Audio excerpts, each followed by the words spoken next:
Obtain this frequency part with the help of a differentiator which can be realized by using a tuned oscillator or by a bandpass filter. Here you see this is a bandpass filter we have realized, and its center frequency is omega naught. If we see carefully, there is approximately a linear part around this frequency what we can tune to omega c, or we can rather tune, it is tuned to omega naught, we can consider it as omega c linear around this omega c. Okay, but one major disadvantage of that, if you consider the curve, the percentage of the portion of linear region is very small. Therefore, to practically design, we use two bandpass filter, one at a frequency higher than omega c, another frequency at omega lesser than omega c. This has and if we subtract this bandpass filter transfer function from this, we will obtain S-like structure, and here we see the linear region is slightly higher. Okay, so this was our requirement, that we need some output signal which will be proportionate to this frequency deviation around omega c, and we have realized this by using two bandpass filters. See the difference of these two. Here the linear, if we use one bandpass filter, the linear portion is very small.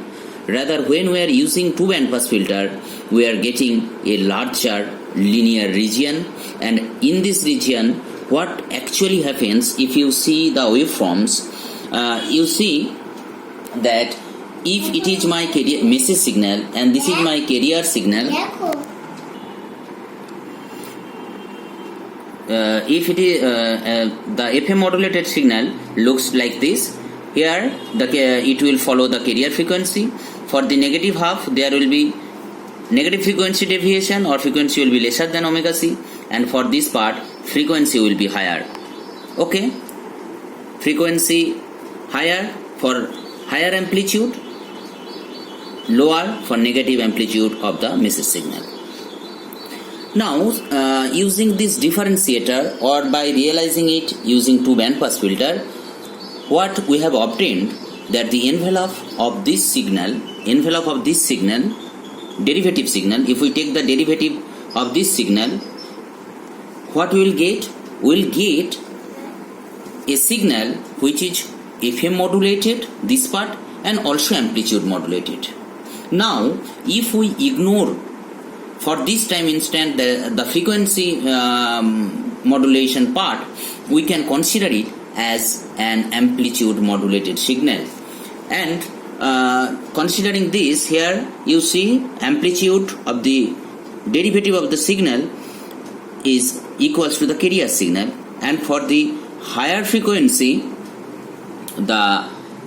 we have generated by this bandpass filter amplitude higher, and for negative part amplitude is lesser. And if we take the envelope of this message signal, we will get the message signal, which is, you see, the envelope is very much similar to the message signal. Therefore this part is complete. One that is balanced discriminator part. What it is using? It is using two bandpass filter. It is using two envelope detectors for corresponding bandpass filters, and it is taking it is using a subtractor to generate the message signal.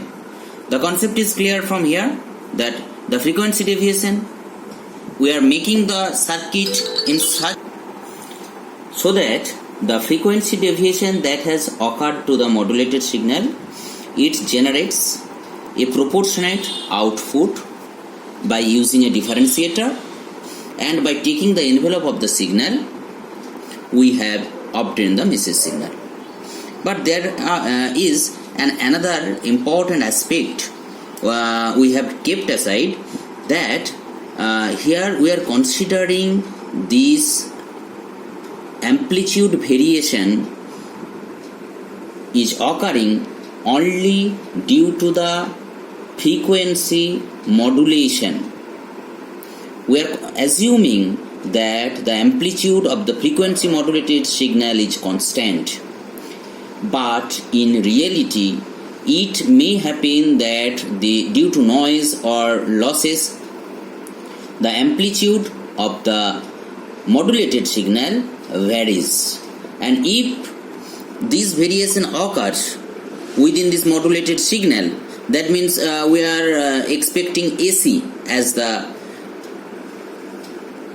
amplitude of the modulated signal, but besides this differentiation due to noise, here amplitude variation is occurring. If it is so, then we cannot solely tell that this amplitude variation is only due to the frequency deviation. Therefore, we must ensure that the amplitude of the received FM signal is constant.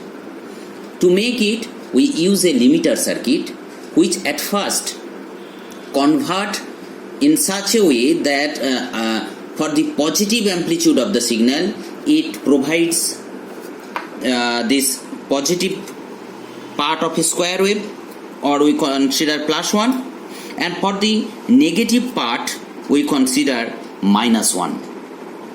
This is called Hart limiter. That means when it is crossing over a value, we are telling it +1. For lower value of it, we are considering -1. But one problem it has created, that it has created a square wave. Now we need to receive back the message signal. We need the sinusoidal signal. So how we can get it? We can get it simply by a bandpass filter. It seems funny that by using a bandpass filter, how we can make a square wave into sine wave. Here you see, it's the concept coming from Fourier series.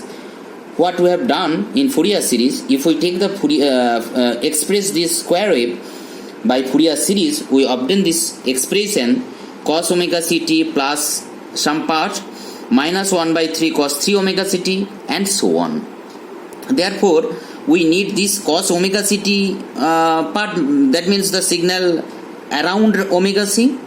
Therefore, if we use a bandpass filter of center frequency omega c, we'll get this part, and this parts will, or the higher omega c part terms will automatically be eliminated.